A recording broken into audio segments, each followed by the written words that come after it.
Sometimes complexity yields big lifts, but that's not always a rule. It always depends on the test, on exactly how it's going to be built. And at times, I will want to swing big based on data, but my perspective is I tend to deprioritize complex tests in general, unless there's a very good reason, because if it's quicker to build, the insights that can be generated will ideally come quicker. And at times there's trade-offs, but for the most part, there are some good tactics that you're able to deprioritize complex tests, prioritize the less complex tests, but still test your hypothesis quicker and not require so much in engineering, which I would think would be a generally good thing for the engineering team. So what are your general thoughts to that? So I can't disagree with anything that you've said because you're absolutely spot on. Everything in experimentation principles leads us to believe that we should always be focusing on the fastest path to prove or disprove a hypothesis. In that regard, we should be doing as little work, which could potentially be wasteful, before committing more engineering resource and product resource and analytics resource into a bigger or hairier piece of work. On that point, you're absolutely correct. I think the one thing that kicked off this discussion between us on the LinkedIn post and where I was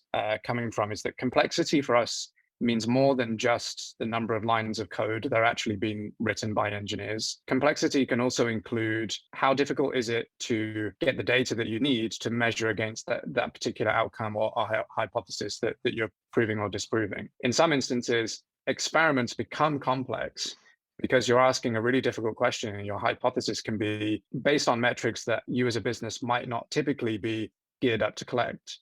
So that could introduce complexity to the experiment. You can also introduce complexity to an experiment through the increase in the number of variations that you deliver on a particular test. I'm a big believer that you should always move away from A versus B and try to get a C, a D, an E in there if you can. Obviously, it depends on your test power, right, and your ability to be able to do that. But as a general rule of thumb, particularly when you're early on in the exploration phases of a hypothesis, running multiple variants for a test, which does increase engineering complexity.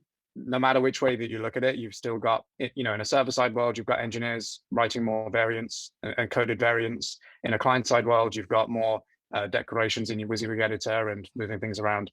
Still more complexity there either way. However, there's this trade-off between complexity and the amount of learning that you're going to get from that particular test. And I think where it's possible that some programs could go wrong is they bias too heavily towards simple tests and less variants. Where actually, if you dial up the complexity just a little bit, you get a lot more bang for your buck by increasing on those variants. So that's kind of the foundation of the principle that we hold.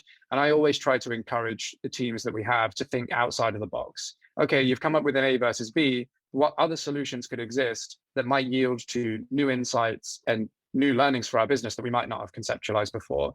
And actually, it's in those out of the box thinkings where most of the value comes from.